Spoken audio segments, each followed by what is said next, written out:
তোমার রেস্ট দরকার আছে। আর কালকা বাড়ি ঘরে গুছাইছো, ঘর বাড়ি গুছাইছো, অনেক কষ্ট হয়েছে তোমার। ঘুমাও ঘুমাও ঘুমাও ঘুমাও, ঘুমায় থাকো, টেনশন নেই কোনো। দেখে হ্যাঁ, আমার স্বামী আমার অনেক যত্ন নেয়। আসলে আমি অনেক ভাগ্যবতী, তাই তো এত ভালো স্বামী পাইছি। ও ভাই, আপনি সরি ভাবি। কিছু বলবেন? জি, একটা জরুরি কথা বলার জন্য আসছি, যদি অনুমতি দেন। জি বলেন না। ভাবি, আমার দেখে আপনি যত সুখী মনে করেন না, আমি আসলে অতটা সুখী না।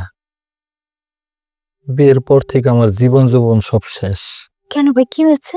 আমার ওটা রোগা, অসুখা। আপনার বউ রোগা?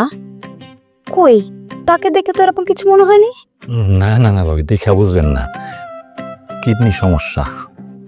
এই ডাক্তার, প্রেসক্রিপশন, ওষুধ এগুলা কিনতে কিনতে আমার লক্ষ লক্ষ টাকা ব্যয় হয়। নাহলে কি বলুন ভাবি, খালি ফ্ল্যাট আমি এতদিন একটা 6 তলা কমপ্লিট বাড়ি করে হলাইতাম। ও আচ্ছা, হ্যাঁ অবশ্য এই চিকিৎসার জন্য অনেক টাকা খরচ হয়। আচ্ছা ভাই, এই কথা বলার জন্য কি ডাকছিলাম কে? না না না ভাবি, এই যুগে কথা বলার জন্য আসি নাই। ওই আমি রাত্রে কাজ শেষ করে ফিরতে একটু লেট হয় তো, বউ ঘুমায় থাকে, রোগা বউ বুঝেন না, ডাইকে উঠাইলে ওর সমস্যা হয়। এই জন্য বলছিলাম আপনার নাম্বারটা যদি একটু দিতেন, আমি এসে আপনার একটা ফোন দিতাম, আপনার দরজাটা খুলে দিতেন, তাহলে খুব উপকার হইতো। ঠিক আছে, এই এতটুকু যদি আপনার হেল্প হয় সেটা না হয় করলাম, কোনো সমস্যা নেই। আপনি নিয়ে নেন আমার মোবাইল নাম্বারটা, নিয়ে নেন 017 999। ধন্যবাদ মামি, আপনি অনেক সুন্দর, অনেক ভালো। হ্যাঁ, আসি ভাবি, সালাম আলাইকুম। ওয়ালাইকুম আসসালাম।